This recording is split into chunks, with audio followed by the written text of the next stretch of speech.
All right, take a look at my very, very cool magic fountain. In this video, I'm going to show you how to build your very own magic fountain.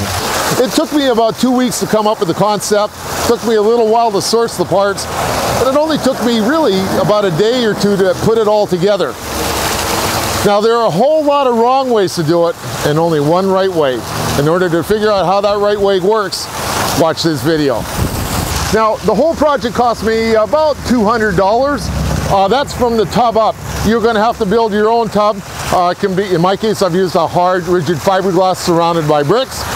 Some people may want to actually bury it in the ground or come up a little bit higher.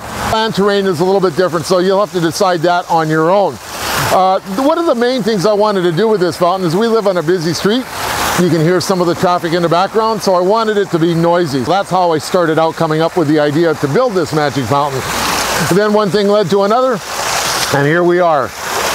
And you know, all day long people go by here in their cars. There's people almost causing accidents, stopping to look and take a second look, in fact, to see how this is actually done. But I'll make you watch the video if you haven't figured it out already. So let's get started. We need to go to a few hardware stores, a garden supply store, and pick out the parts. Really easy stuff. If you happen to be a plumber, you'll probably recognize all these parts already. Really standard off the shelf. Okay, first up is a plumbing store. You can find those at any major big box store like Home Depot. Check out the plumbing section. You'll notice there's white fittings. There's a T that I've just picked up. Take a look around. I've used the 4-inch fittings, and there's a 4-inch to 2-inch reducer. You'll need that. And there's a cap. You'll need one of those. And you can start to see the pieces starting to take shape now. Lay them out in the store to make sure you've got everything together. Notice the white temporary pipe. I got a clear one a little later on. On the shelf, we're going to be looking for some ABS. The white stuff was PVC. This is ABS. And we're going to need that to connect to the pump.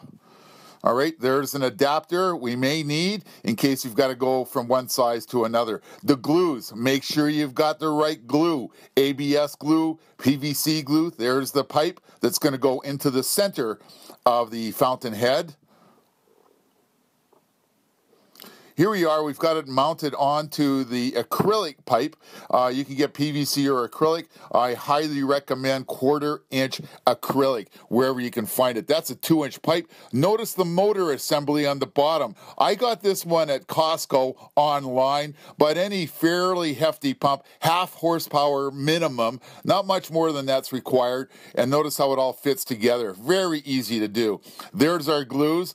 Make sure you get the right glue for the right pipe. Not sure? Ask the guy in the store. Do not mix glues. All right, we're going to have to put a little handle on, of course, to make it look like a fountain. I've carved it out of a piece of styrofoam. We'll take a look at that in a few minutes. Notice how it's starting to come together. The top in this particular shot's been painted already. There's the motor assembly. Okay, motor, the 2-inch ABS pipe. It's designed to go right into the motor. Really quick fittings. I don't need to describe it to you because it's so simple. Take a look. Go over it over and over again. The reason I'm not going to is because it depends what kind of pump you're going to use. Okay, there's the intake valve. You do need to put an intake a few inches, at least a foot or more away. Otherwise, it'll start to suck in the air and you'll end up with air going into the tube. Notice my hokey but workable adapter. All right. I've put a cement block. I've attached everything to cement on the bottom so that there's no way that thing is ever going to move. It probably weighs 70 pounds, but that's going to anchor it nice and solid into the fountain. There's the water filler. So when the water starts to drain, you need that to refill it. There's the acrylic pipe, and actually there's some PVC. Notice it's not quite as clear on the PVC. That's why you want acrylic. There's the pump action again. So when the water, it's just like your toilet. When the water starts to drain, it refills it up. You need that or the pump will run dry. There's another view of it there. You can see it coming in the side. I've buried it under the ground. Now that's just a backstop to stop the water from going into the pump. Okay?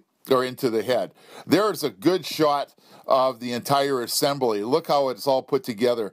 You can pause the video here, take a look. It's screwed down solid to that cement block. It ain't going anywhere. And notice the intake is a few feet away from where the water will drop. There's the water filling in. There's my handle. Now I've carved that out of a piece of styrofoam. Not the best carver, but you know what? That's going to look great when it's spray painted. And I've, of course, spray painted it red, because that's the normal handle. There's the sandpaper I use to kind of rub it around and give that round look, just like a handle would on any faucet, of course. And there I am spraying it with special styrofoam paint. That is not ordinary paint. If you use the ordinary stuff, it'll melt on you. There it is, sitting on top of the painted assembly. I've turned it on. The water's starting to flow.